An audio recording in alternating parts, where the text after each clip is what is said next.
Tivaouane Peulh ki nekk nuyu na la sa tur ak sa sant ñun waa Tivaouane Peulh dañu am benn bit bu nga xam ne moom la ñuy xeex moo di yamba bi agression bi sàcc bi ak lépp li nga xam ne dafa ñaaw ci biir Tivaouane Peulh tey jii suñu ay doom dañoo nekk ci ay danger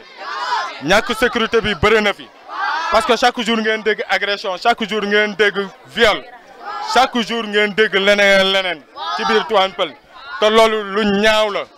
tey jii fépp foo munti dem ci àdduna bi Tivaouane Peulh boo ko tuddee sax foog nañu ko bon te alors que ne tel n'est pas le cas suñu ay doom yi ñoo ngi ci ay danger te tey jii lii du pour ñun mais pour suñu njabootu ëllëg la kon tey jii bëgg naa waa Tivaouane Peulh képp ku fi yeewoo ku ne suba na nga génn à partir de 7h30 ñu def marche bi pour ñun ñëpp pour tamit dooleel suñu ay njaboot dooleel tamit ñi nga xam ne ñooy suñu ay rak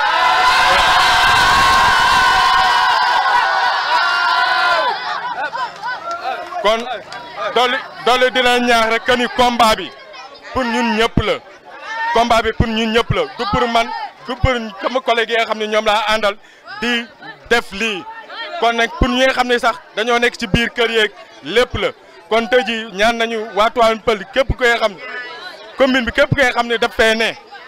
te nga fi yeewoo rek génnal nga def nga jàppale ñu ci li nga xam ne moom la ñu nekk mooy ci combat bi ñi nga xam ne ci la ñu jëm nii di ko xeex waaw donc tamit monsieur le maire yow tamit ñoo ngi lay envoyé message que ni lépp loo mun la nga xam ne mun nga ñu koo jàppalee nga jàppalee ñu ko muy la gendarmerie muy leneen ak leneen ay côté courant lépp